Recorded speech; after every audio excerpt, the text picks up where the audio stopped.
जय जगन्नाथ दर्शक बंधु आपण मानक यही चैनल को स्वागत जनाऊँगी।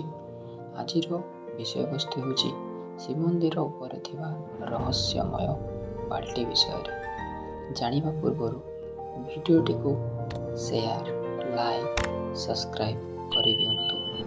एई भली नुआ नुआ वीडियो आपणक निकट में पहुँचुथिबो। पूर्व कालरू श्रीमंदिर पीठ को तांत्रिक ओ पंडा माने पूजा करुले। थरे यही तांत्रिक ओ पंडा मानक मध्यरे गोटे कलह सृष्टि है, कारण तांत्रिक माने कहिले यही श्रीमंदिर पीठटी आंभ मानकर आंभे माने यहाकू पूजा करिवो, किंतु पंडा माने तो छाड़िबा लोक नुहे।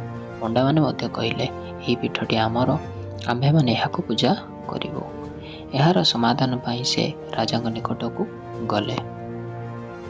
घटना विषय रे राजा जानिले एवं गोटे उपाय आचिले। राजा गोटे बाल्टीटीए नहीं श्रीमंदिर उपरे रखिले।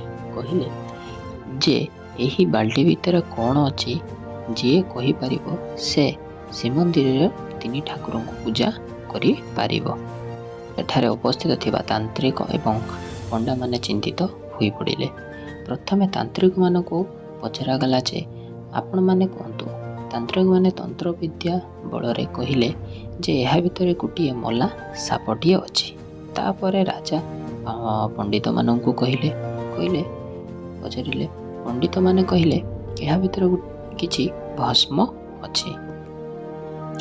राजा बाल्टीटी को देखी आश्चर्य होई गले।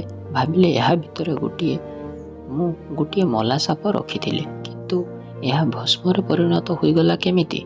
राजा जानी गले जे भगवानंकर माया। सेही दिन ठारू पंडा माने सेठारे पूजा कले एवं सेही बाल्टी मध्य से श्रीमंदिर उपरे स्थापित होई रहीगला।